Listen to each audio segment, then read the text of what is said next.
Hi guys, welcome back to our channel. ఈరోజు మన వీడియోలో ప్రతిరోజు మనం ఉపయోగించే వాక్యాలను ఇంగ్లీష్లో ఏమంటారో నేర్చుకుందాం. నా ఛానల్ని మీరు కొత్తగా చూస్తున్నట్లయితే సబ్స్క్రైబ్ చేసుకోండి మరియు లైక్ చేయండి, షేర్ చేయండి. Let's get in to the topic. First one, నీ వాచ్ ఎక్కడ పెట్టావు? నీ వాచ్ ఎక్కడ పెట్టావు? ఈ సెంటెన్స్ని మనం ఇంగ్లీష్లో Where did you put your watch?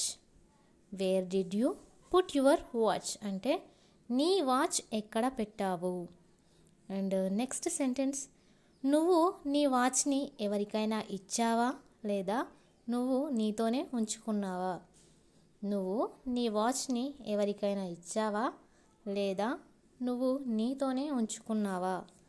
ఈ సెంటెన్స్ని మనం ఇంగ్లీష్లో Did you give your watch to someone? Or do you keep it with you? Did you give your watch to someone or do you keep it with you? అంటే నువ్వు నీ వాచ్ని ఎవరికైనా ఇచ్చావా లేదా నువ్వు నీతోనే ఉంచుకున్నావా? అండ్ నెక్స్ట్ సెంటెన్స్, నేను నీకు ఇచ్చిన వాచ్ని నువ్వు ఎవరికి ఇచ్చావు? నేను నీకు ఇచ్చిన వాచ్ని నువ్వు ఎవరికి ఇచ్చావు? ఈ సెంటెన్స్ని మనం ఇంగ్లీష్లో who did you give the watch? I gave you. Who did you give the watch? I gave you. అంటే నేను నీకు ఇచ్చిన వాచ్ని నువ్వు ఎవరికి ఇచ్చావు? అండ్ నెక్స్ట్ సెంటెన్స్, దుప్పటి కప్పుకొని పడుకో.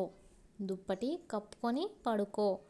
ఈ సెంటెన్స్ని మనం ఇంగ్లీష్లో cover your self with a blanket and sleep. Cover your self with a blanket and sleep అంటే దుప్పటి కప్పుకొని పడుకో. అండ్ నెక్స్ట్ సెంటెన్స్, నువ్వు దుప్పటి కప్పుకోకపోయినట్లయితే నిన్ను దోమలు కుడతాయి. నువ్వు దుప్పటి కప్పుకోకపోయినట్లయితే నిన్ను దోమలు కుడతాయి.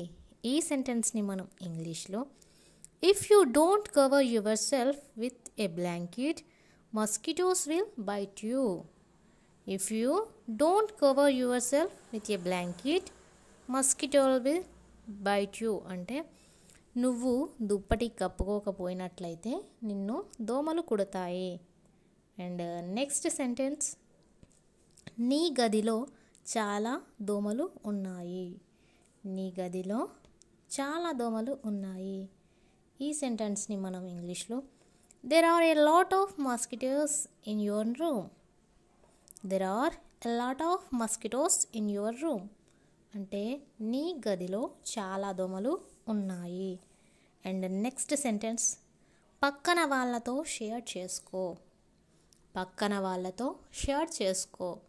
ఈ సెంటెన్స్ని మనం ఇంగ్లీష్లో you share with those next to you. You share with those next to you అంటే పక్కన వాళ్ళతో షేర్ చేసుకో. అండ్ నెక్స్ట్ సెంటెన్స్, ఈ చాక్లెట్లలో కొన్ని నీ ఫ్రెండ్స్కి ఇవ్వు, కొన్ని నువ్వే తిను. ఈ చాక్లెట్లలో కొన్ని నీ ఫ్రెండ్స్కి ఇవ్వు, కొన్ని నువ్వే తిను. ఈ సెంటెన్స్ని మనం ఇంగ్లీష్లో give some of these chocolates to your friends and eat some your self. Give some of these chocolates to your friends and eat some your self అంటే ఈ చాక్లెట్లలో కొన్ని నీ ఫ్రెండ్స్కి ఇవ్వు, కొన్ని నువ్వే తిను. అండ్ నెక్స్ట్ సెంటెన్స్, నువ్వు తీసుకెళ్ళిన ఫుడ్ని నీ ఫ్రెండ్స్తో షేర్ చేసుకోవడం మంచి పద్ధతి. నువ్వు తీసుకెళ్ళిన ఫుడ్ని నీ ఫ్రెండ్స్తో షేర్ చేసుకోవడం మంచి పద్ధతి. ఈ సెంటెన్స్ని మనం ఇంగ్లీష్లో it is a good practice to share the food you have taken with your friends. It is a good practice to share the food you have taken with your friends. అంటే నువ్వు తీసుకెళ్ళిన ఫుడ్ని నీ ఫ్రెండ్స్తో షేర్ చేసుకోవడం మంచి పద్ధతి. And next sentence, చేతులు కడగకుండా ఎందుకు తిన్నావు?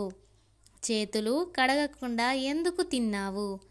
ఈ సెంటెన్స్ని మనం ఇంగ్లీష్లో why did you eat without washing your hands? Why did you eat without washing your hands అంటే చేతులు కడగకుండా ఎందుకు తిన్నావు? అండ్ నెక్స్ట్ సెంటెన్స్, అర్థం కాకపోతే మళ్ళీ అడుగు. అర్థం కాకపోతే మళ్ళీ అడుగు. ఈ సెంటెన్స్ని మనం ఇంగ్లీష్లో if you don't understand ask again. If you don't understand ask again అంటే అర్థం కాకపోతే మళ్ళీ అడుగు.